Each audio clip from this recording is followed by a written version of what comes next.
Bienvenidos, en esta sesión vamos a trabajar con Ley General de Educación de acuerdo a lo que señala la bibliografía para este proceso. También les vamos a mostrar de dónde descargarla y cómo desplegar cada uno de los archivos que hay que analizar. Buenas tardes, bienvenidos. Es nuestra cuarta sesión de promoción horizontal de nuestra comunidad de aprendizaje Información es Poder. Su servidora, la maestra Elena Guadalupe Gómez Bejarano, pues me da gusto tenerlos aquí conectados a pesar de que ya estamos en receso vacacional, pues da gusto saber que siguen preocupados y ocupados en su preparación para este proceso. En promoción horizontal, nosotros dijimos que nos íbamos a preparar con fuerza para el examen porque el porcentaje del examen, pues es algo que sí está en nuestras manos, que es un porcentaje alto, casi equiparable al de la antigüedad, y que pues es como está en nuestras manos, pues vamos a estudiar. Entonces, les voy a presentar aquí de dónde sacar la bibliografía. La semana pasada lo vimos. Nosotros vamos a ingresar al perfil a la página, perdón, de UCICAM, en Proyecto Venus, perdón, enseguida de Proyecto Venus, acuerdos y guías de estudio. Se va a desplegar, eligen el ciclo escolar en el que ustedes están participando, que algunos tenían duda si era el 26 o el 25, eso lo pueden checar en su ficha. Ustedes están participando para el proceso del ciclo escolar que aún no comienza, que es el 26-27. Nosotros estamos en búsqueda de las guías de estudio, somos de educación básica y el proceso es promoción horizontal. Y entonces se desplegan un montonal de guías. En mi caso, abrí la de funciones de dirección de educación inicial y preescolar porque es la función que yo desempeño. Me sale un PDF con las guías de estudio y en la página 12 le dan clic y los trae a esto, que es donde está cada uno de los documentos que contiene la bibliografía y el enlace que los lleva directamente, así como cuáles van a ser las páginas o artículos que tienen que repasar.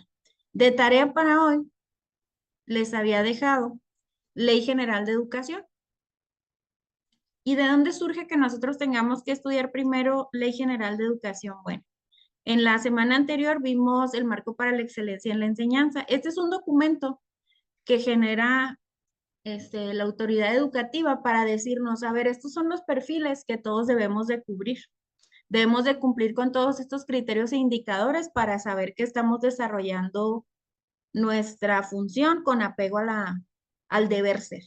Y entonces, en este marco para la excelencia en la enseñanza, el primer dominio dice que nosotros debemos de desempeñar nuestra práctica con apego a los principios filosóficos, éticos y legales de la educación. Y les preguntaba en la sesión anterior, ¿dónde encuentro estos principios? Entonces, ustedes convinieron en que en el artículo 3º, que ya lo vimos la sesión pasada, y les dejé de tarea que se aprendieran las 6 características de la educación que imparte el Estado. ¿Quién me las dice? Los escucho. Abran micrófono.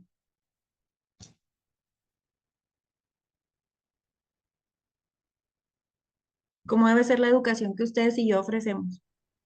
Buenas tardes, maestra. Laica, gratuita, obligatoria, universal, pública, inclusiva. Perfecto. Les dejé de tarea que se aprendieran esas 6, aunque sea así el nombre y la definición, aquí la vamos a desmenuzar. Después de eso viene la Ley General de Educación, porque ahí se desglosa lo contenido en el artículo 3º. Pero no, es un documento súper extenso. Aquí en el Diario Oficial de la Federación me marca que son 82 páginas. No es que se lo aprendan toda. La guía dice que vamos a comenzar con el artículo del 5 al 9. Vamos a ver qué dicen estos artículos y qué de ahí nosotros tenemos que tomar para poder diferenciar si estamos del lado del bien o del mal. Capítulo 2. Del derecho a la educación, el ejercicio del derecho a la educación. Cuando leímos la introducción del marco para la excelencia en la enseñanza y de la guía de estudios, nos dice que nosotros, desde la función que desempeñamos, debemos de reconocer que la educación es un derecho Y entonces de ahí deriva que Ley General de Educación nos describa en este capítulo segundo a qué se refiere con o qué implicaciones tiene para nuestra práctica que la educación sea un derecho. Dice que toda persona tiene derecho a la educación. La educación entonces es un medio para adquirir, actualizar, completar y ampliar los conocimientos, capacidades, habilidades y aptitudes que le permitan alcanzar su desarrollo personal, pero también profesional. Y como consecuencia de esto, lo que va a suceder es que se pretende contribuir al bienestar de la persona, a transformar y mejorar la sociedad de la que formamos parte. Al ejercer el derecho a la educación, da comienzo un proceso permanente. Este proceso está centrado en el aprendizaje del educando, porque en artículo tercero dice que nosotros debemos ofrecer educación de excelencia, entendida como que, ¿cuál es la definición de excelencia según artículo tercero? ¿Quién se acuerda?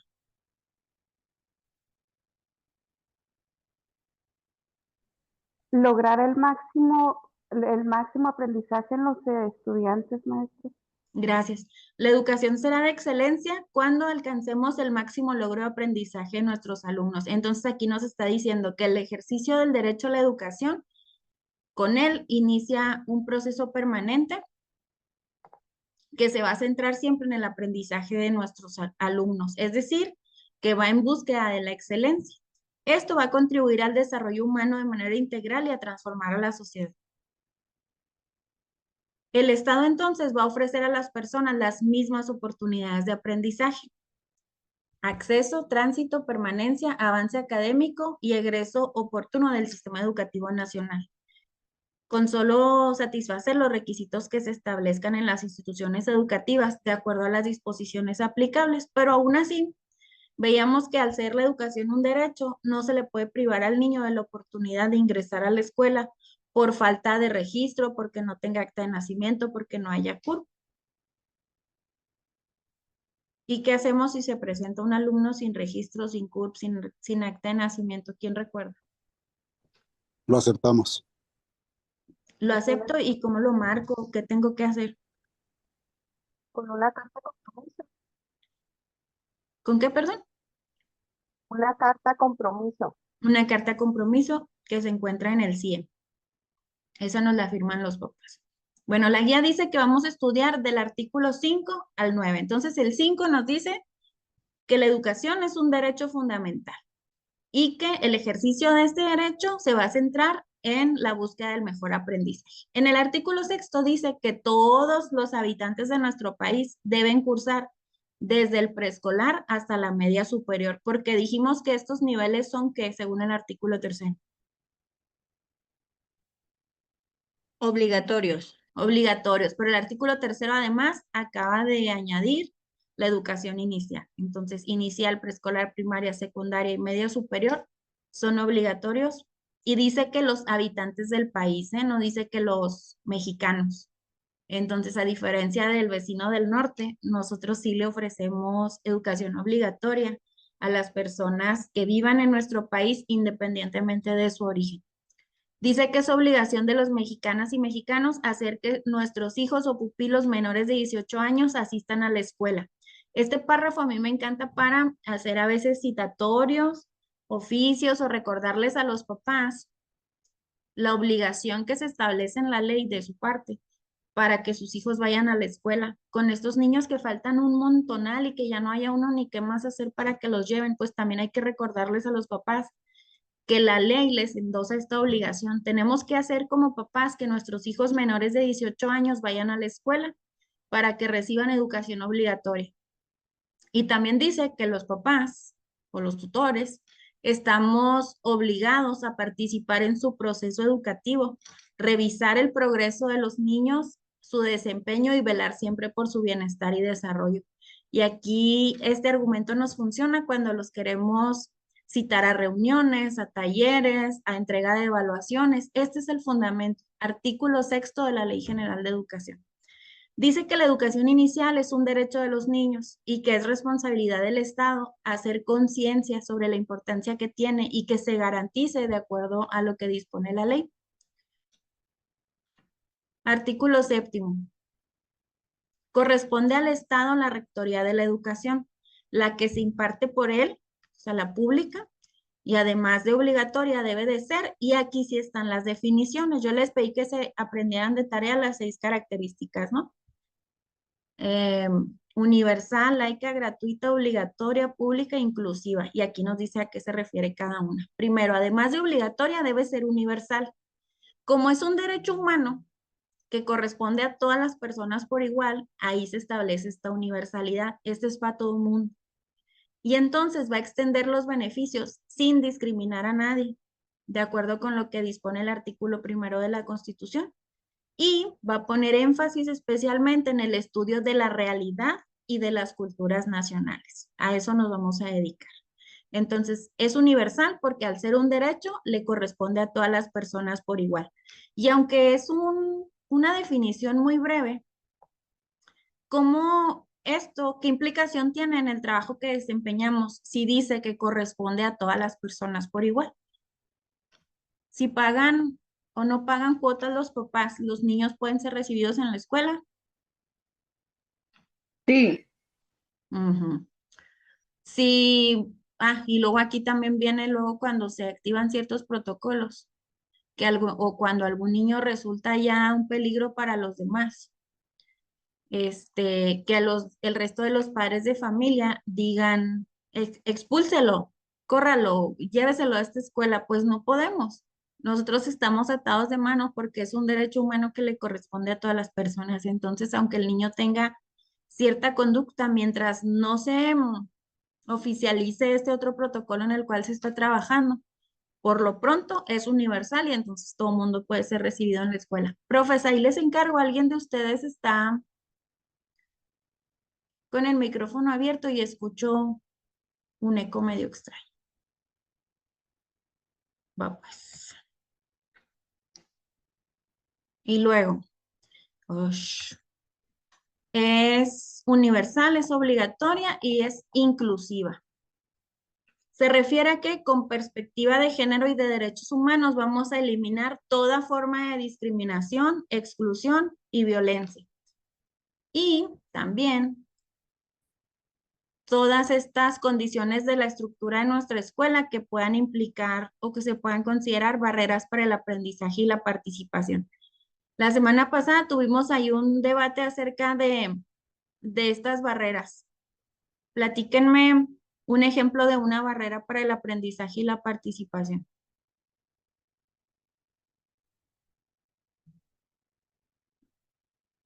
¿Qué pudiera ser?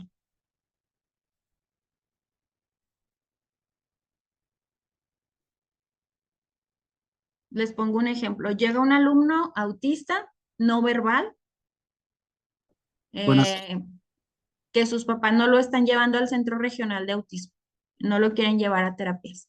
Díganme de ahí un ejemplo de barreras para el aprendizaje y la participación.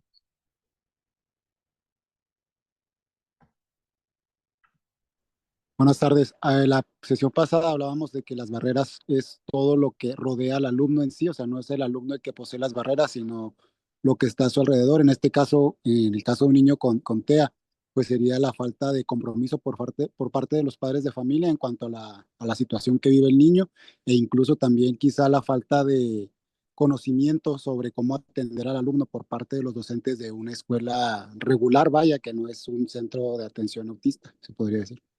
Gracias.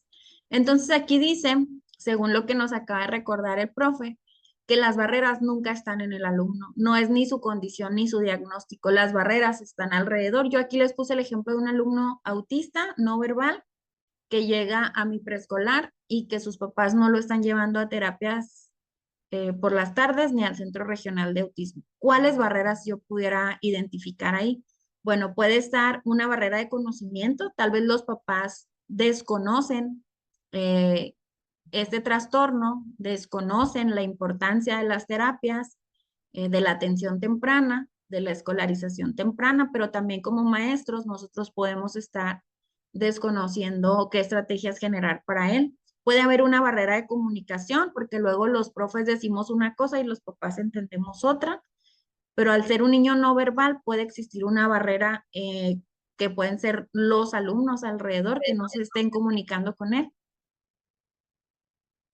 Dice según la Ley General de Educación que para hacer que la educación que ofrecemos sea inclusiva, debemos de atender las capacidades, circunstancias, necesidades, estilos y ritmos de aprendizaje de los educandos, de todos, porque como es universal y dijimos que es para todo el mundo este derecho, hay que fijarnos en cuáles son las necesidades, estilos y ritmos de aprendizaje de cada uno de los alumnos que tenemos en el salón. Hay que eliminar las barreras para el aprendizaje y la participación que enfrenta cada uno de los niños y para ello las autoridades educativas, de acuerdo a su competencia, van a ir adoptando medidas en favor de la accesibilidad, pero también de realizar los ajustes razonables.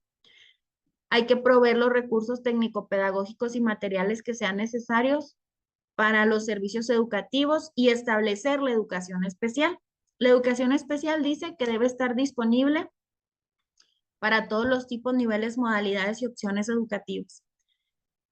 Esta se va a proporcionar en condiciones necesarias a partir de la decisión y previa valoración que se haga por parte de los alumnos, los padres de familia, tutores, el personal docente y en su caso por alguna condición de salud.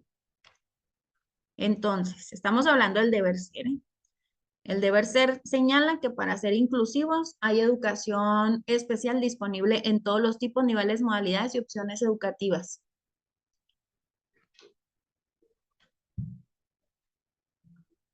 La educación además debe ser pública porque al estar siendo impartida y administrada por el Estado, debe asegurar que el proceso educativo responda al interés social y a las finalidades de orden público para el beneficio de la nación y vigilar que la educación que se esté impartiendo por los particulares, estos que tienen reconocimiento de validez oficial de estudios, cumplan con las normas que rigen el proceso educativo y el sistema educativo nacional. Entonces, no es que las escuelas particulares puedan enseñar lo que se les dé la gana. Guiño, guiño. Y luego, es gratuita, porque al ser un servicio público garantizado por el Estado, se prohíbe el pago de cualquier contraprestación. Ojo aquí, porque es lo que usan ahora los políticos y en campaña. Que les dicen a los papás que no paguen nada en las escuelas, que la educación es gratuita. Miren lo que dice esta fracción. Dice que se prohíbe el pago de cualquier contraprestación que impida o condicione la prestación del servicio. Por eso en la sesión pasada yo les explicaba, los papás que no pagan cuotas, que no quieren hacer su aportación voluntaria, que no te dan los 5 pesos para el gas, que no quieren pagar la pintura, la reparación, hasta el papel sanitario. No es que ellos tengan, que nosotros tengamos prohibido cobrarles. Lo que tenemos prohibido es que en función de que, no me dio los 5 pesos para el gas, entonces el niño no entra mañana a clases. Eso es lo que está prohibido. Que la contraprestación condicione la prestación del servicio. Ahí sí me meto en problemas al estar violando un derecho. Pero no quiere decir que los papás no tengan que pagar nada. Ana Ivette, le encargo su micrófono, por favor. Dice que no se puede condicionar la inscripción, el acceso a las escuelas, la aplicación de evaluaciones, la entrega de documentos al pago de alguna contraprestación, ni se puede afectar la igualdad en el trato a los educandos. Entonces, sí tienen que pagar cosas los papás, sí pueden hacerlo, sí podemos pedirles. Lo que yo no puedo es decir, pues no le voy a dar la boleta, no le voy a entregar su expediente o no va a entrar a clases. O va a estar suspendido hasta que pague. En una escuela pública esto sí es ilegal. Las donaciones o aportaciones voluntarias que se destinen a la educación en ningún caso se entienden como contraprestación del servicio educativo. Entonces hay que ser muy hábiles nosotros en entender, descifrar y utilizar las definiciones que vienen en esta fracción. ¿Es gratuita? Sí. Es un servicio público garantizado por el Estado, pero sí se pueden dar donaciones o aportaciones voluntarias, siempre y cuando los encargados de las escuelas, los directivos, los docentes no condicionen la prestación del servicio. Entonces, tiene derecho a entrar a la escuela tanto el que sus papás pagan cuotas o hacen aportación voluntaria como el que no. Y luego dice que las autoridades van a definir cuáles son los mecanismos para regular el destino, la aplicación, la transparencia y vigilancia del uso de estos recursos, de estas donaciones o aportaciones voluntarias. Díganme quién es la instancia o dónde encontramos cómo se regulan las aportaciones voluntarias de sociedad de padres. ¿En qué documento está o quién es el encargado de hacerlo?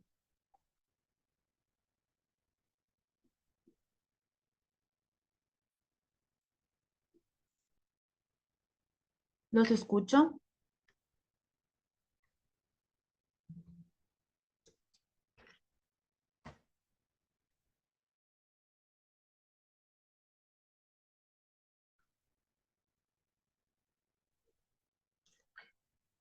¿Quién administra en las escuelas las aportaciones voluntarias que hacen los papás? La mesa directiva y los que regulan es el CEPS, ¿no? Son recursos distintos, pero existe un reglamento de asociaciones de padres de familia donde dice si tenemos que facturar o no, quién firma las pólizas, cuándo se entregan, en qué se puede gastar o no, si tenemos que pedir presupuestos o puede ser el esposo de la directora el que haga todos los trabajos. Ahí, ahí se describe cómo vamos a regular el destino, aplicación, transparencia y vigilancia de estos recursos. Y finalmente dice que la educación debe de ser laica. Es un rengloncito, pero implica un montón de cosas y de cambios en nuestras prácticas. Habla de mantenernos por completo ajenos a cualquier doctrina religiosa. No nos toca. Luego traemos el espíritu de catequistas. No debemos hacer esto. En la sesión pasada ustedes me decían qué prácticas realizamos, por ejemplo, en el mes de diciembre. Recuérdenme, es más, no digan que en su escuela, ¿qué han visto que en otras escuelas hacen en diciembre? Hacemos coros. Hacen coros, ¿qué más? Posadas. Santa, ¿qué más? Pastorelas, maestra. Entonces, coros, posadas, pastorelas. La canción que ustedes me pongan tiene un sentido religioso. Entonces, aquí dice que nosotros nos tenemos que mantener por completo ajenos a cualquier doctrina religiosa. Y algunos me debaten y me dicen, es que eso le gusta a los papás les gusta que hayan festivales. Ok, entonces en diciembre, antes de salir a las vacaciones, los papás quieren un festival y nosotros queremos mostrar las habilidades de nuestros niños en la cuestión artística. En vez de hacer una pastorela, de hacer villancicos, ¿qué cosa puedo hacer que le dé proyección a mi escuela y que sí esté apegada tanto a la Ley General de Educación, al artículo 3º y al programa que corresponde al nivel en el que ustedes se desempeñan? ¿Qué se les ocurre? Puede En ser mi una escuela obra.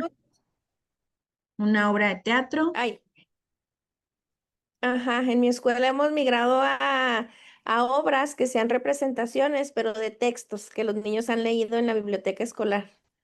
Entonces Gracias. se produce pues, una serie de trabajos previos y ya pues la culminación es la representación de ese cuento que ellos hayan elegido.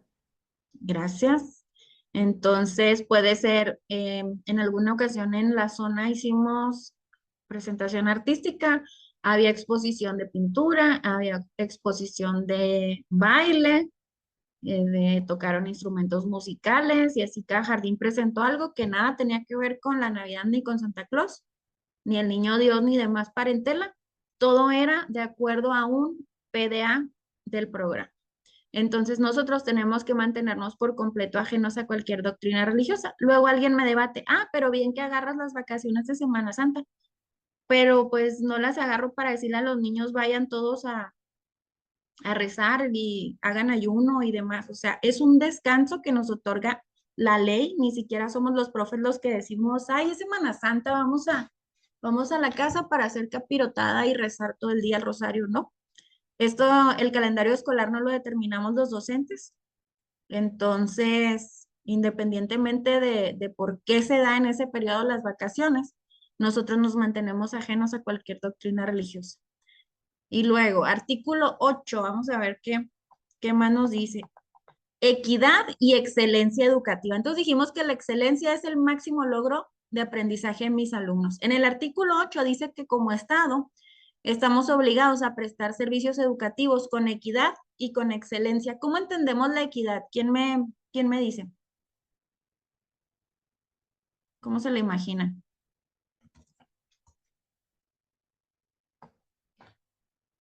Los escucho.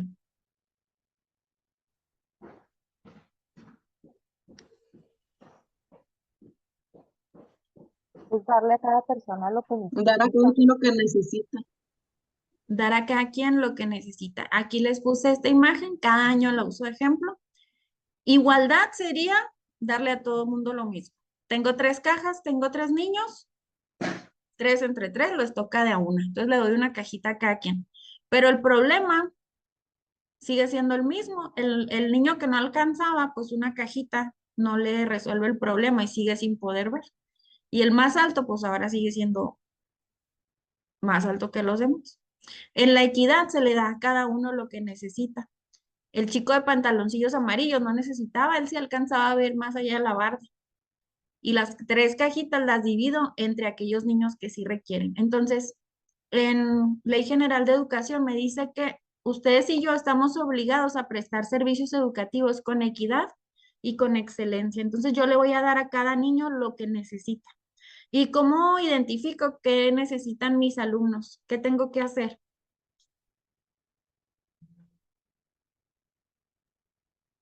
¿Un diagnóstico? Ujú.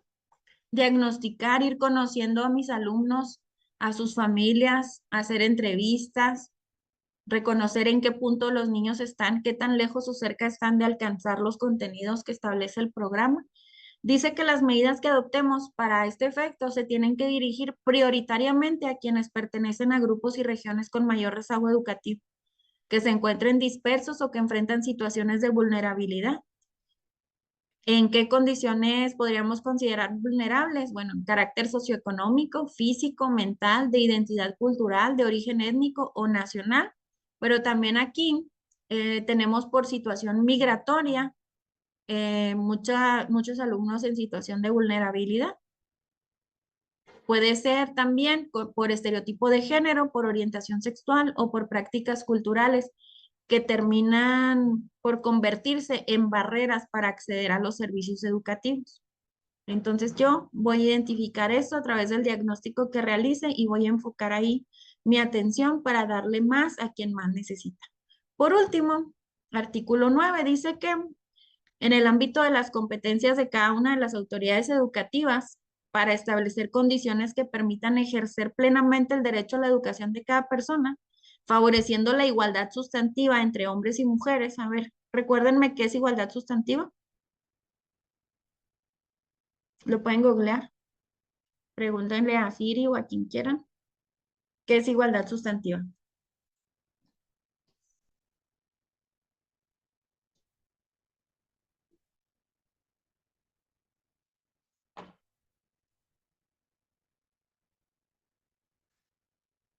Concepto filosófico y político que refiere al goce pleno de los derechos humanos en una igualdad de acceso a oportunidades de trato y de condiciones en la vida diaria de las personas. Gracias. Entonces, si resumimos esto que la maestra Alma nos acaba de leer, la igualdad sustantiva es el acceso al mismo trato y oportunidades. Nosotros tenemos que favorecer entonces el acceso al mismo trato y oportunidades entre hombres y mujeres.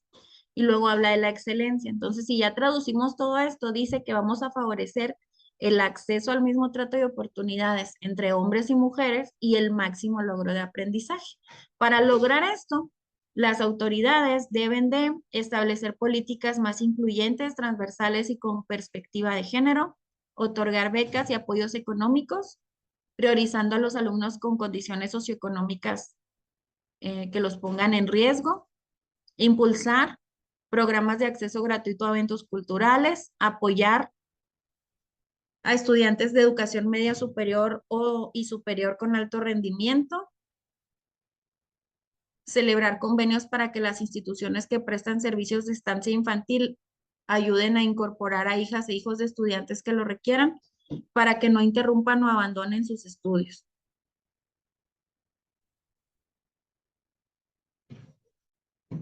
Celebrar,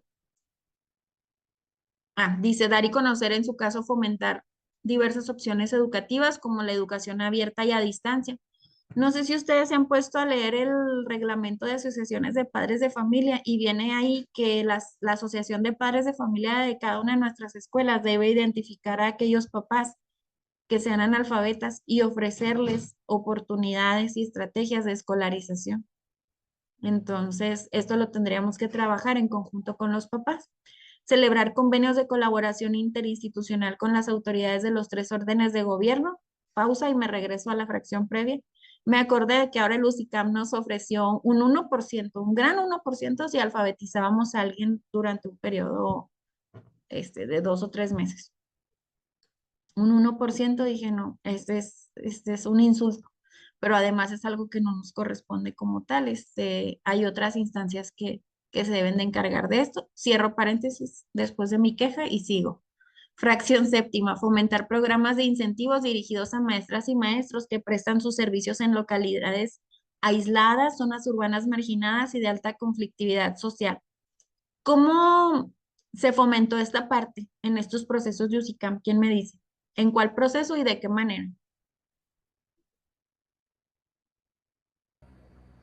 En promoción vertical, con 15 puntos a personas, a maestros que trabajan en áreas marginadas. Gracias, sí. Si en los últimos 10 años ustedes ofrecen sus servicios en zonas de alta marginación que se encuentran dentro del catálogo, les pueden dar hasta un 15% de la calificación en promoción vertical. Gracias, profe. Establecer de manera gradual y progresiva, de acuerdo al presupuesto, escuelas con horario completo.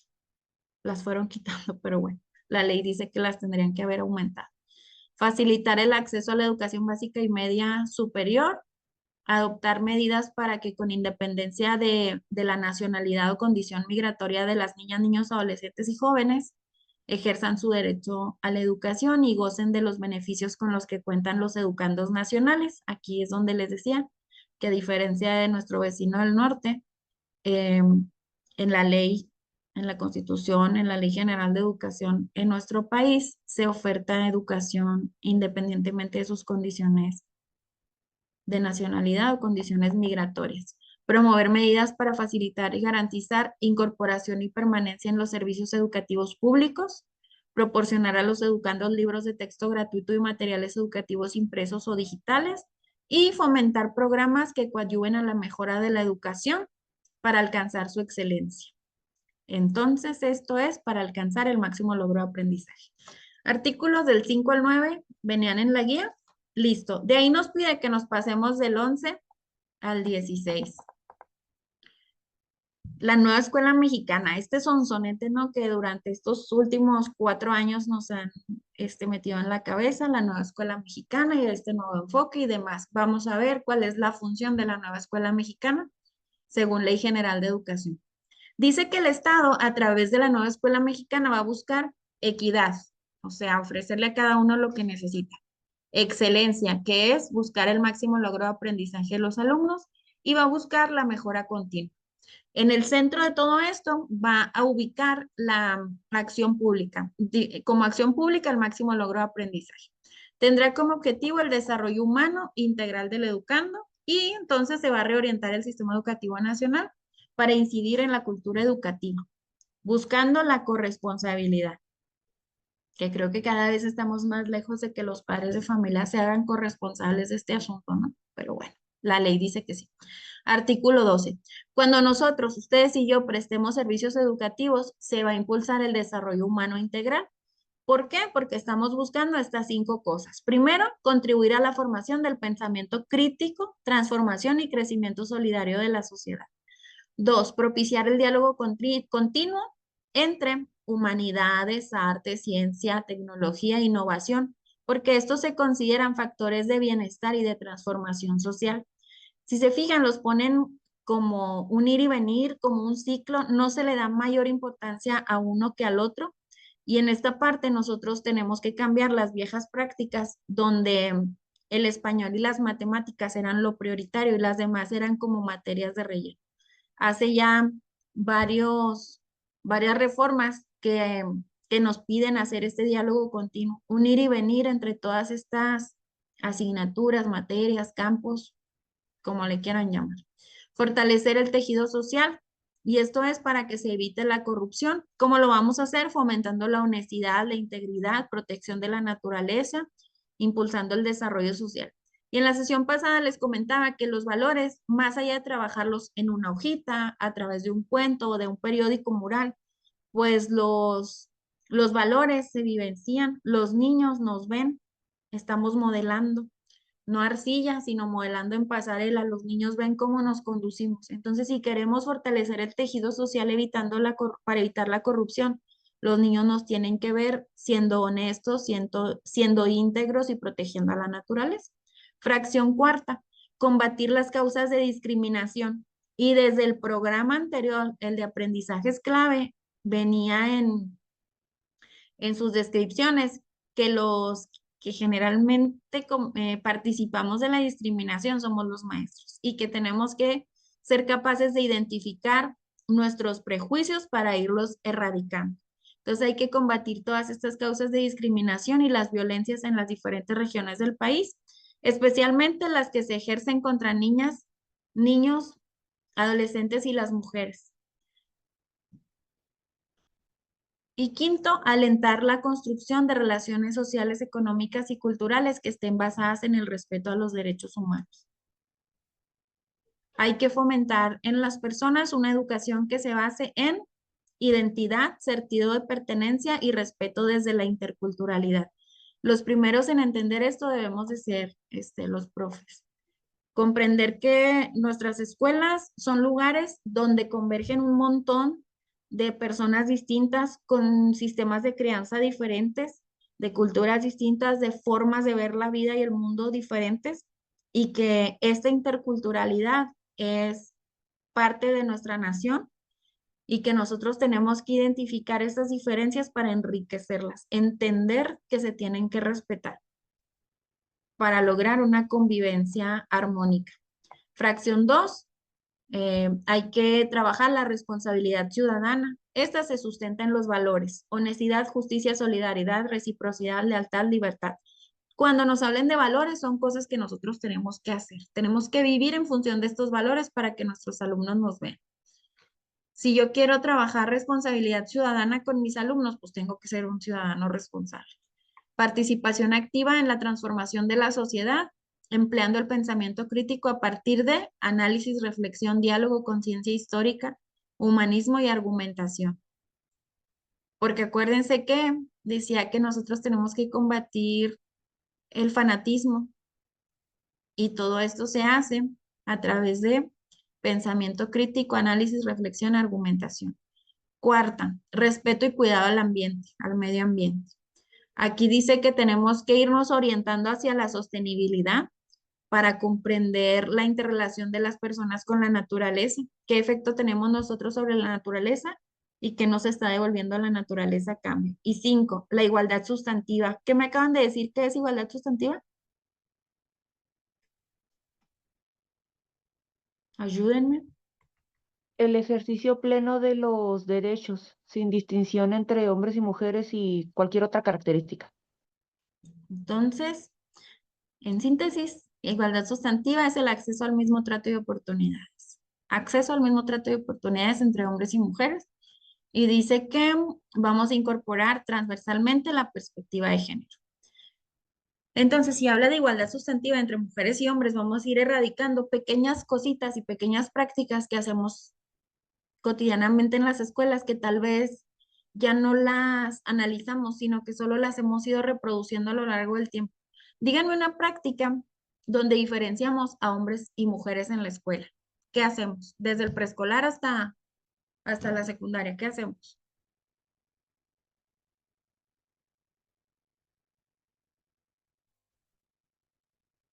Etiquetas de nombres de diferentes colores, filas. Las filas iba a decir yo también. Filas, a ver, ¿cómo? Pues, por ejemplo, en las fiestas es lo más común también, o sea, lo aplicamos tanto en la escuela como en las fiestas, de que vamos a romper la piñata, por ejemplo, y una fila de niñas y otra de niños. Entonces, ya ahí ya es un problema también con nosotros en nuestra práctica. Nuestra mentalidad. Gracias. Entonces dijimos los gafetes, las filas, ¿qué más? Uniformes.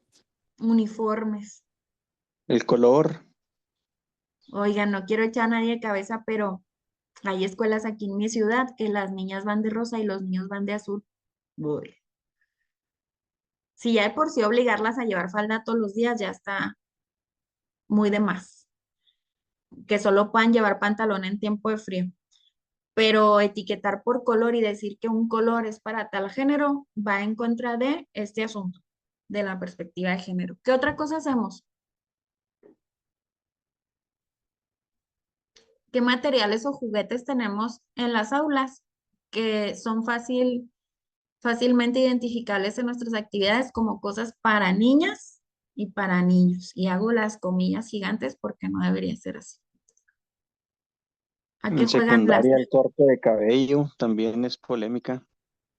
Sí, aquí en mi pueblo una vez no aceptaron a una niña porque traía el pelo, pues, yo creo que un poquito más cortito que yo, y no le dejaron inscribirse.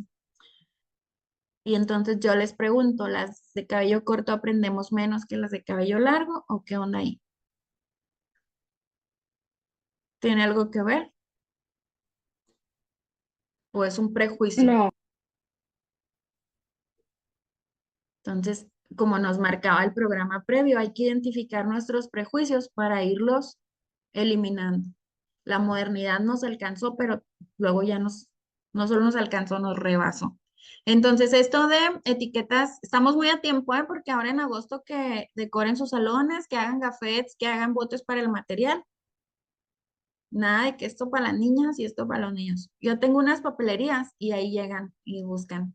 ¿Qué tiene para niña, maestra? Y yo, todo esto, mire, lo que sea, lo que usted encuentre aquí puede ser para niña. Desde un Bumblebee, un Transformer, hasta la princesa Peach de Mario Bros. Todo es para niña, así como todo puede ser para niña. Y esto hay que dejarlo bien claro. Entonces, igualdad sustantiva es el acceso al mismo trato de oportunidades. En este caso nos dice que entre hombres y mujeres, incorporando perspectiva de género. Y artículo 14, para cumplir los fines y criterios de la educación conforme a lo que habla este capítulo, que se llamaba equidad y excelencia. Hay que concebir a la escuela como un centro de aprendizaje comunitario.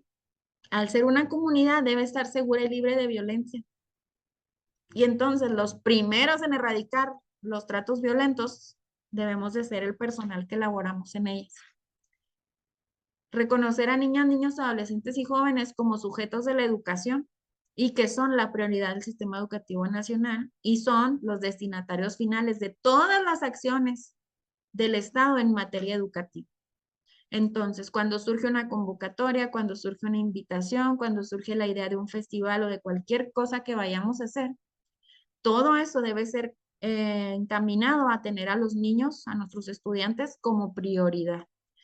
Este no es para que los papás estén contentos, no es para que los papás nos vean, no es para que la educación, los supervisores, los directores vean. Esto es para que los niños desarrollen sus conocimientos, habilidades y aptitudes. Y luego revalorizar a las maestras y maestros como agentes fundamentales del proceso educativo. La ley dice, y luego más adelante nos va a explicar cómo nos van a revalorizar, dándonos reconocimientos y guau, guau, guau. Pero yo creo que la mayoría de los compañeros quieren sentirse valorados en el impacto en su nómina, más allá de que nos pongan en la rotonda de los mártires de la educación. Pero bueno, el deber ser es que según la ley sí nos están revalorizando. Cuarto, dimensionar la prioridad de los planes y programas de estudio en la orientación integral del educando. Y quinto, promover la participación de pueblos y comunidades indígenas y afroamericanas. Aquí. Ojo, participación de pueblos y comunidades indígenas y afromexicanas en la construcción de modelos educativos. En ciertos planteamientos que vienen en los exámenes, nos preguntan cuestiones que tienen que ver con alumnos hablantes de lengua indígena, que esa es su lengua materna, ya sea que este niño llegue y sea el único en otra aula, o que yo como maestro llegue allá y desconozca su lengua. ¿Qué tuviera yo que hacer? ¿Enseñarles español o aprender yo su lengua? Les pregunto a ustedes. Aprender el idioma del niño o niña. Porque se dice, gracias Juan Pablo, se dice que nosotros, las personas, aprendemos mejor en nuestra lengua materna. Entonces tenemos que enseñarles en lengua materna, y esto no quiere decir, no está peleado con que a la par vayan aprendiendo español, pero no los tengo que forzar a aprender en español. Artículo 15. Fines de la educación. La educación que imparte el Estado persigue los siguientes fines, y son 10. 1, contribuir al desarrollo integral y permanente de nuestros alumnos. ¿Esto para qué? Pues para que ejerzan plenamente sus capacidades. ¿Cómo lo vamos a hacer? A través de una mejora continua del sistema educativo nacional. 2, promover el respeto irrestricto de la dignidad humana como valor fundamental e inalterable de la persona y de la sociedad. ¿Cómo lo vamos a hacer? Por una formación humanista que contribuya a mejorar la convivencia social en un marco de respeto a los derechos de todas las personas.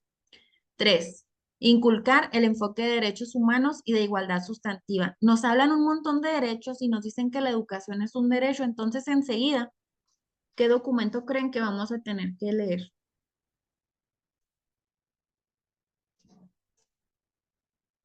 Ley General de los Derechos de Niñas, Niños y Adolescentes. Esa va a ser la tarea. Fomentar el amor a la patria, formar a nuestros alumnos en la cultura de la paz, propiciar actitudes solidarias en el ámbito internacional, promover la comprensión, aprecio y conocimiento y enseñanza de la pluralidad étnica, inculcar respeto por la naturaleza, fomentar honestidad, civismo y valores necesarios, y todos aquellos que contribuyan al bienestar y desarrollo del país. Esos son los fines que busca la educación. ¿Y cuáles son los criterios que lo van a orientar? Dice que la educación que impartamos ustedes y yo luchará contra la ignorancia, sus causas y efectos. Ojo aquí, ¿qué está causando que mis alumnos, mi personal docente, estemos en la ignorancia? ¿Qué está provocando esto? Pero además, el ser ignorantes en cierto aspecto, ¿qué efectos están teniendo en su vida? Hay que luchar contra la servidumbre, el fanatismo, los prejuicios, la formación de estereotipos, la discriminación y la violencia, especialmente la que se ejerce contra la niñez y contra las mujeres y las personas con discapacidad o en situación de vulnerabilidad social. Los criterios que van a orientar la educación son que tiene que ser democrática. Recuerden que la democracia no es nada más una estructura jurídica, no es un régimen político, sino que es un sistema, una forma de vivir que busca la mejora económica, social y cultural del pueblo de manera constante. La educación debe ser nacional. ¿Por qué? Sin hostilidades, sin exclusivismo, la educación debe de atender a la comprensión y solución de nuestros problemas. Será humanista a través del fomento al aprecio y respeto por la dignidad de las personas.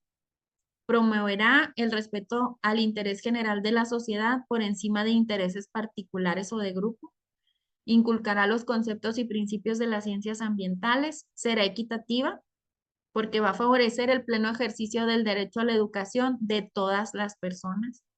Será inclusiva porque va a tomar en cuenta las diversas capacidades, circunstancias, necesidades, estilos y ritmos de aprendizaje de nuestros alumnos, y así va a eliminar las distintas barreras para el aprendizaje y la participación. Será intercultural porque va a promover la convivencia armónica entre personas y comunidades. Será integral porque va a educar para la vida. Les decía en la sesión pasada que lo que aprendamos o trabajemos en la escuela no es nada más para entretenernos ahí, sino que cuando yo cruce la puerta hacia afuera, esto que hoy hice me sirva en mi vida diaria. Que si la maestra me puso a jugar con monedas, a jugar entre comillas, a la tiendita y demás, es para que cuando yo vaya sepa si me están dando bien el cambio o no, sepa si me completo con esta moneda y no me hagan tarugo, los valores y todo lo demás para que vivan afuera, no nada más como forma de funcionamiento de nuestra escuela. Y finalmente, el último criterio es decir que la educación que ustedes y yo vamos a impartir debe ser de excelencia. Se orienta hacia la mejora permanente de los procesos formativos, que estos propicien el máximo logro de aprendizaje de nuestros alumnos, para que desarrollen su pensamiento crítico y el fortalecimiento de los lazos entre la escuela y la comunidad. Entonces, artículo 11 al 16, pónganle palomita, que es lo que nos pide la guía. Enseguida nos pide artículo 78. Aquí le doy de volada.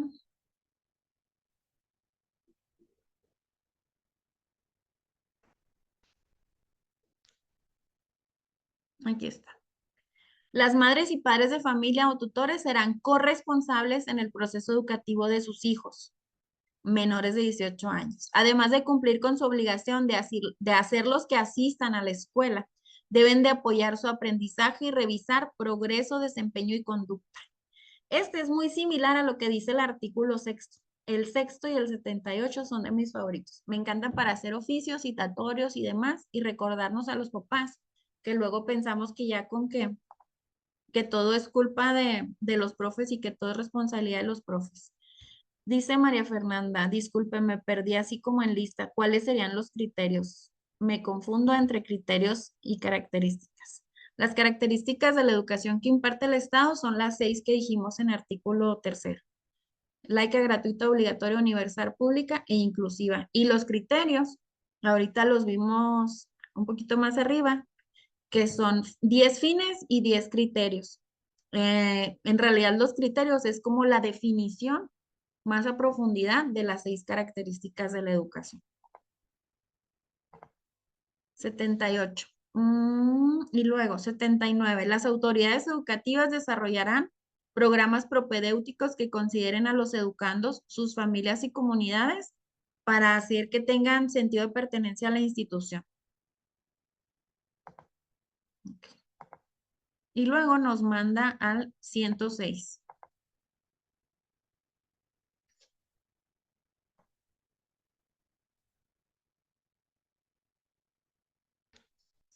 El 106 dice que para fomentar la participación social en el fortalecimiento y mejora de los espacios educativos, o sea, la escuela, su mantenimiento, la ampliación de la cobertura de los servicios, la Secretaría va a emitir lineamientos para la operación de los, de los comités, que ahorita alguien de ustedes mencionó a los EPS. Bueno, aquí surgen desde la Autoridad Educativa Federal los comités escolares de administración participativa y luego cuál es su equivalente en los planteles de educación básica. Ahora le llaman COPAE.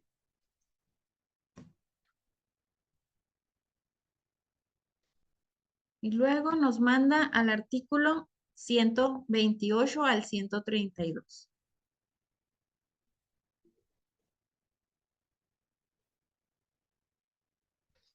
Aquí está. Capítulo 2. ¿Cómo es la participación de mamá y papá o de los tutores en todo este proceso?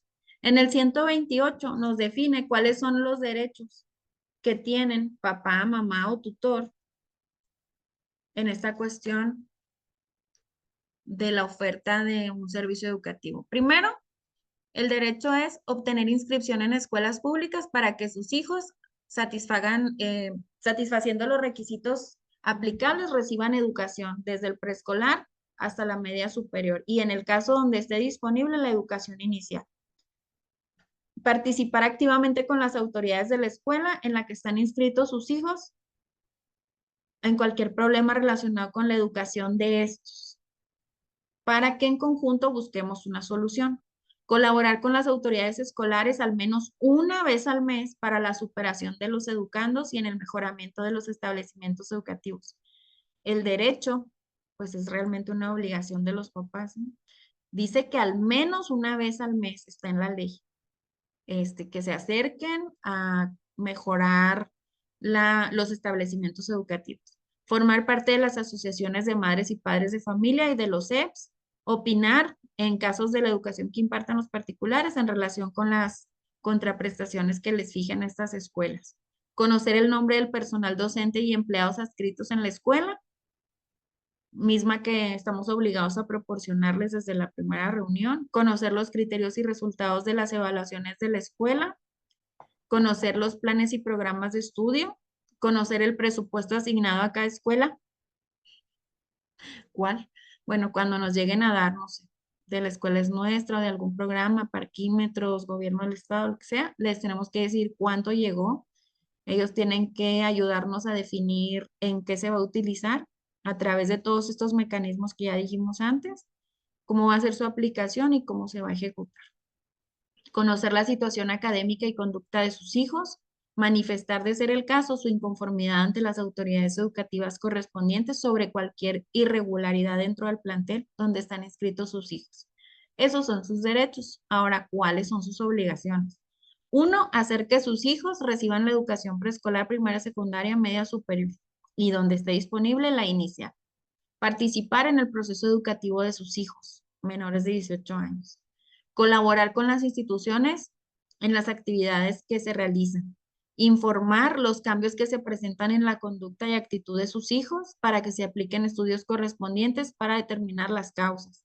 Acudir a los llamados de las autoridades educativas y escolares que tengan que ver con revisión de progreso, desempeño y conducta de sus hijos. Entonces, si ustedes quieren hacer un citatorio para un papá y hablar de la situación de sus hijos, pueden usar como referencia el artículo 6º, el artículo 78 o el 119, fracción quinta.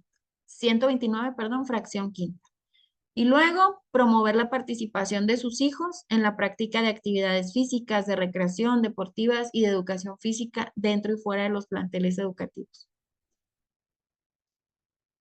En caso de incumplir alguna de estas obligaciones, las autoridades educativas podrán dar aviso a las instancias encargadas de la protección de los derechos de niñas, niños y adolescentes. Entonces, de esto que les acabo de leer, ¿a quién le avisamos nosotros y a través de cuál mecanismo? Los escucho. Si ustedes son docentes, ¿a quién le tienen que avisar? A la Directivo. directora. Director. Al director. Y los que somos directores, ¿qué tenemos que hacer? Siempre es por jerarquía, sería ya a supervisores y demás. Y en caso de que se tenga que activar un protocolo único, pues ya los directores somos quienes hacemos los anexos y damos vista. Aquí los papás luego piensan que nosotros les queremos arruinarnos. Así me dijo una mamá que yo le había arruinado a su familia. Señora, ¿cómo le ayudo?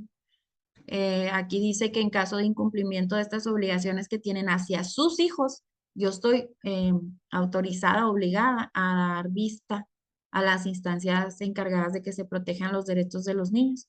Llámese DIF, llámese CIPINA, Fiscalía, Seguridad Pública. Luego, 130. Las asociaciones de madres y padres de familia. ¿Qué buscan o para qué fueron creadas? Para representar ante las autoridades escolares los intereses que en materia educativa sean comunes a los asociados. Los asociados son los papás. Colaborar para una mejor integración de la comunidad escolar y la mejora de los planteles. Informar a las autoridades educativas y escolares cualquier irregularidad de que hayan sido objeto sus hijos. Propiciar la colaboración de los docentes, madres y padres de familia o tutores para salvaguardar la integridad de todos los integrantes de la comunidad educativa. Conocer las acciones educativas y de prevención que realizan las autoridades para que los educandos conozcan y detecten la posible comisión de hechos delictivos que les pueden perjudicar. Sensibilizar a la comunidad mediante la divulgación de material que prevenga la comisión de delitos en agravio de nuestros alumnos. Estimular, promover y apoyar actividades escolares que complementen y respalden la formación de los alumnos, gestionar el mejoramiento de las condiciones de los planteles, alentar el interés familiar y comunitario por el desempeño del educando y proponer medidas, las que ellos crean conducentes para alcanzar los objetivos de las fracciones anteriores.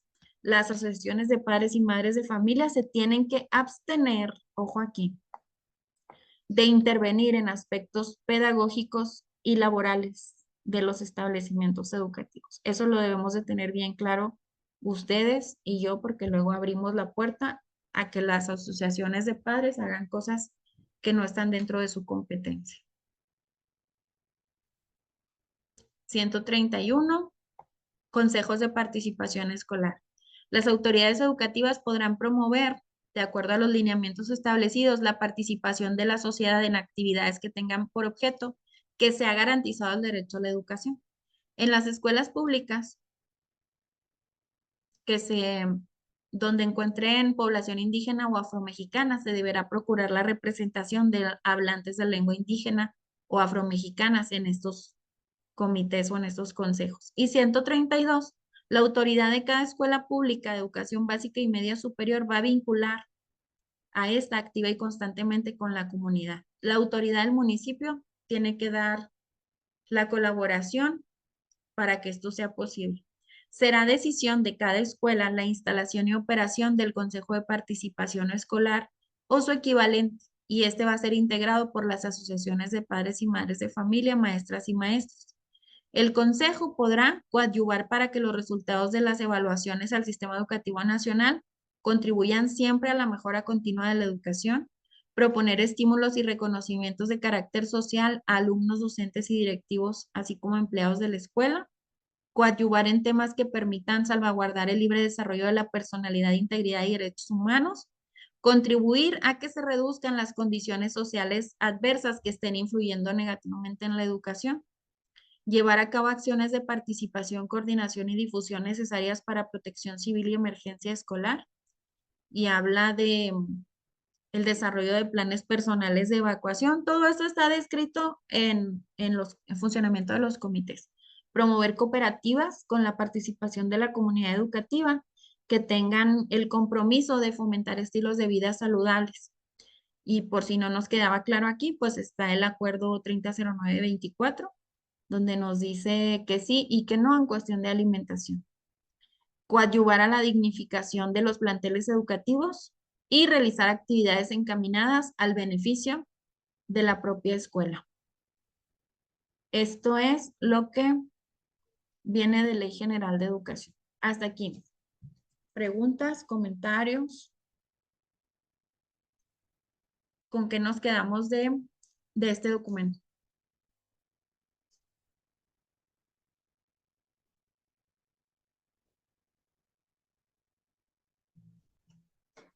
Pues bueno, yo por ejemplo, en lo personal, algunas cosas que no se deben de hacer, que pues por ejemplo, eso de los coros navideños y eso, pues se me quedó muy grabado de que no se debe de hacer y pues yo creo que la mayoría de la escuela lo hacemos y pues también eso de la hora de decorar el salón, pues ya se me vinieron muchas ideas para poder que hombres y mujeres sean igual, darles las Gracias. mismas oportunidades. Igualdad sustantiva entre hombres y mujeres. Estamos justo a tiempo porque en agosto, ciclo nuevo, vida nueva. Decoramos todo, hacemos nuevos gafés, hacemos nueva ambientación y esta es nuestra oportunidad de cambiar viejas prácticas. Es prácticamente imposible decir que en las escuelas borrón y cuenta nueva. Es a través de pequeños cambios que nosotros vamos haciendo y de cómo nosotros vamos influyendo en nuestros compañeros para que las prácticas se vayan erradicando. Aquí preguntan en el chat, lo mismo pasa con Halloween y Día de Muertos. El otro día hablamos del Día de Muertos. Día de Muertos, platíquenme por qué es importante esa celebración en nuestro país. O por qué los ponemos los altares y demás. Pues es una tradición mexicana o una tradición que debemos enseñarle a los alumnos. ¿Por qué debemos enseñárselos? ¿Quién nos dijo?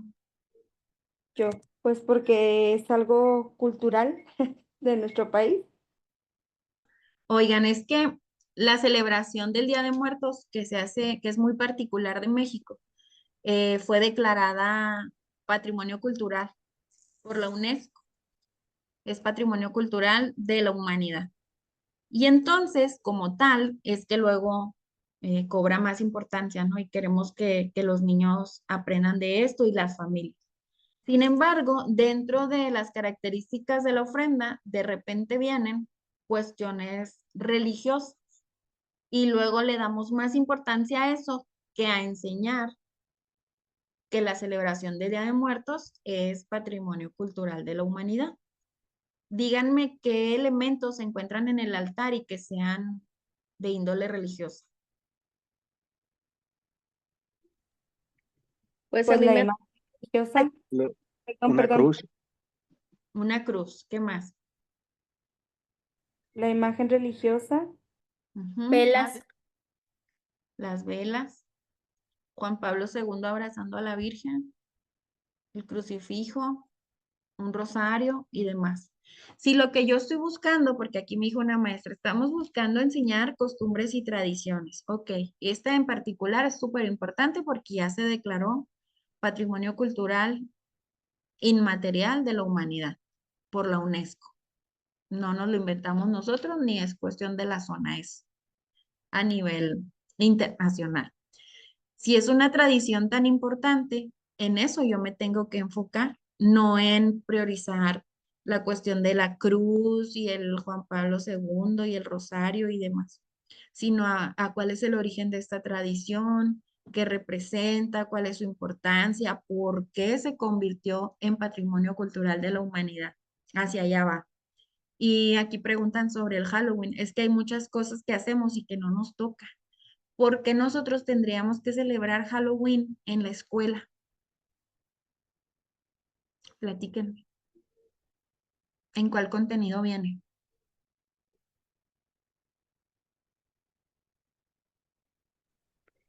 Aquí, por ejemplo, yo tengo duda, siempre me he hecho duda, también el tema de lo del Día de Muertos, porque me ha pasado, o sea, hay familias que llegan y reclaman lo del asunto de la escuela es laica cuando uno hace altar de muertos. Algunos tienen problema con la cruz, el rosario, la Virgen, Juan Pablo II, pero otros tienen problema con la figura misma como de la calaca, de la muerte, y mencionan así, o sea, ¿por qué yo tengo que retirar a mi hijo estos días de la escuela? Que toda la semana la van a agarrar para el rollo del altar de muertos y por qué yo tengo que retirar a mi hijo de la escuela, porque eso choca con nuestra creencia de nuestra religión, y si es derecho de mi hijo traerlo a la escuela. Gracias, Abby. Oigan, esto que está diciendo Abby es sumamente importante. En lo que ahorita estuvimos analizando de Ley General de Educación, dice que se pone al centro al niño, que es el interés superior de la niñez, que toda la toma de decisiones va en función de la mejora de su aprendizaje. Entonces, al igual que en la escuela de Abby, en donde yo trabajo, nos pasó por mucho tiempo que por sus creencias religiosas, había grupos grandes de hasta entre 12 y 18 alumnos que se ausentaban hasta 15 días, porque para ellos, desde su interpretación y su comprensión, tener el altar ahí o vestir las calacas y todo esto que se hace, para ellos es adoración a la muerte y va en contra de lo que ellos creen, incluso lo consideran ofensivo. Entonces ellos deciden que por 15 días los niños no van a ir a la escuela. Y nosotros priorizamos tener el altar y tener la calaca vestida y tener todo este tipo de cosas. Si en función de lo que leímos ahorita de la Ley General de Educación, ¿qué es más importante? ¿Presentarles esta tradición o tener a la totalidad de mis alumnos en clases todos los días? Tener a los alumnos todos los días. Así es, porque en ninguna parte dice, muchachos, no se van a encontrar donde diga que tenemos que a fuerzas trabajar. Y hacerlo es bien delicado, hay muchas aristas, la forma en que nosotros lo manejamos. Entonces, todas las decisiones que ustedes tomen las deben de pasar por este filtro, el deber ser. Y habla de igualdad sustantiva, que es el acceso al mismo trato y oportunidades. Entonces, si ellos, de acuerdo a sus creencias, consideran que esto es ofensivo, ¿por qué los vamos a forzar? Uno, a soportar esto que les resulta ofensivo, o dos, retirarse de la escuela mientras yo trabajo Día de Muertos. ¿De qué otra forma yo puedo trabajar tradiciones y cuestiones culturales sin que sea el Día de Muertos o el altar en sí? ¿Qué otra actividad se les ocurre para darle un giro a esta parte? Pues podría ser como que cada alumno traiga tradiciones de su familia, de su comunidad, y a lo mejor no va a faltar el niño que lleve lo de Día de Muertos y todo, pero pues lo va a exponer, va a compartir de qué se trata, pero no se la estamos imponiendo a nadie, ¿no? Como cada niño podrá traer una costumbre y tradición de su práctica religiosa o de, no sé, de determinadas cosas que lo rodeen en su cultura, pero ahí ya sería como más expositivo, mira, yo hago esto, pero no estamos así como que forrando la escuela o nosotros sumándonos a una práctica. Simplemente ellos expusieron esas tradiciones y hasta ahí se quedó. Gracias, porque aquí dice que debemos de reconocer la interculturalidad y respetarla. Los niños exponen, se escucha, se presenta, se aprende de lo que él hace, de lo que él celebra, pero no es el mismo enfoque que si toda la escuela se convierte en un panteón y ponemos tumbas y ponemos calaveras y luego esta tradición que tenemos los maestros de darles el esqueleto para que lo vistan. ¿Sabe quién lo termina vistiendo? Las muchachas que trabajan en mi papelería. Ahí los llevan a vestir. Entonces, ¿qué aprendió el niño? Pues nada, porque las mamás lo terminan mandando a hacer o lo hacen renegando. Entonces, esto de tradiciones y costumbres, al menos en preescolar, yo lo estuve leyendo y lo analizábamos. Y una tradición y costumbre viene desde cómo celebro mi cumpleaños, qué hacemos en una reunión familiar, qué hacemos en las vacaciones, qué hacemos un fin de semana. Y nosotros nos queremos ir mucho a las fechas establecidas, ¿no? Y cambiamos la decoración de las escuelas y hacemos un montón de cosas para ver estos temas. Dice, en una ocasión trabajamos vestir las calaveras en la escuela, niños y padres de familia. Pues sí, pero luego, ¿qué contenido es ese y qué PDA? Porque aquí nos gusta a veces trabajar en reversa, ¿no? Ahora que el TikTok está muy de moda, vemos cosas en TikTok que nos llaman la atención y queremos hacer esa actividad y ese material. Primero tengo la actividad y el material y después busco cómo parcharla con algún contenido, un PDA y justificarlo en mi planeación. Pero eso es trabajar en reversa, porque lo que nos señala aquí es que debemos primero de identificar, como ustedes dijeron ahorita, hay que hacer un diagnóstico y ver cuáles son las necesidades de mis estudiantes y con base en ello veo qué contenido y qué PDA responde a esa necesidad.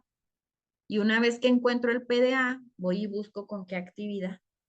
No al revés, no lo que yo vea en la tele o en el TikTok. Entonces, bueno, con esto voy a cerrar este comercial. No es regaño, es una reflexión. Les decía la vez pasada que como Spider-Man, un gran poder lleva una gran responsabilidad. Entonces, ahora que ustedes van leyendo esto y lo van analizando, ya no pueden ser omisos en ir a la escuela y seguir haciendo lo mismo. Hay que incidir en nuestros compañeros, hay que explicarles y hay que ofrecer alternativas. No es nada más erradicar, no, ya no vamos a hacer este festival. Ok, en vez de este festival podemos hacer esta otra cosa. Hay que darles, no solamente decirles que no, sino ofrecerles un menú de qué cosas sí podemos hacer y estar dentro de los márgenes de la ley y respetando al dominio número 1 que dice que su práctica y la mía se van a desempeñar con apego a los principios filosóficos, éticos y legales de la educación. Vámonos pues. Tarea.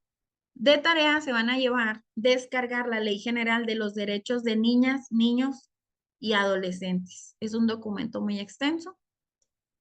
Ahí en la bibliografía se van a encontrar cuáles son los artículos o las páginas que deben de leer. Ley General de los Derechos de Niñas, Niños y Adolescentes. ¿Tienen algún otro comentario antes de cerrar la sesión? Yo, maestra, gracias Va. por los conocimientos y gracias a este aprendizaje de la ley general. Ahora que estuvimos con la ceremonia de clausura de los niños, pues los primeros eran los graduados, ¿verdad? Y los otros niños estaban como atrás, estaban como escondidos y los padres de familia los tapaban y yo dije, no, es que esto no puede ser, todos los niños tienen el mismo derecho y todos los niños al centro. ¿Cómo es posible que los tengamos acá como rezagados y no sé, sí se me hizo así muy, muy feo, pero si no estudio la ley, no me doy cuenta. Si la estudio, ya sé que eso no está bien, que todos los niños tienen que ser primero y estar protegidos y estar adelante, no allá atrás, sabrá Dios, qué estarán haciendo, ¿verdad? Porque nosotros nos ocupamos de acá de los graduados y los otros chiquitillos, pues ahí andan Deje usted sin qué están cuidado, haciendo ellos, qué les pueden estar haciendo a ellos. ¿sí? Y pues gracias por el conocimiento, porque le digo, si no tengo este conocimiento, pues soy ajena y sigo igual en la bola, o sea, sin darme cuenta de los errores que cometemos. Bueno, entonces les decía que esto es prepararnos, gracias maestro, prepararnos no solo para el examen y lo que es conocer el deber ser, sino para ir cambiando nuestras prácticas. Entonces, con esto cerramos nuestra sesión de hoy. Tarea, Ley General de los Derechos de Niñas, Niños y Adolescentes. Ya les enseñé cómo es el camino para descargar la guía que corresponde a su nivel y función. Y una vez que le dan clic, les va a desplegar todos los documentos y cuáles páginas o cuáles artículos de cada documento, porque no es toda la Ley General de los Derechos de Niñas, Niños y Adolescentes. Nos estaríamos viendo la siguiente semana. Casi creo que el martes, ayer de plano no pude, pero siempre les aviso. Entonces, bonita tarde. Yo creo que para el día de mañana encuentran esta sesión en el canal de YouTube, Información es Poder. Que tengan bonita semana. Denle una leída a esto que vimos hoy. Artículos del 5 al 9, 11 al 16, 78, 79, 106 y del 128 al 132 de Ley General de Educación. Que descansen, nos vemos. Gracias, maestra.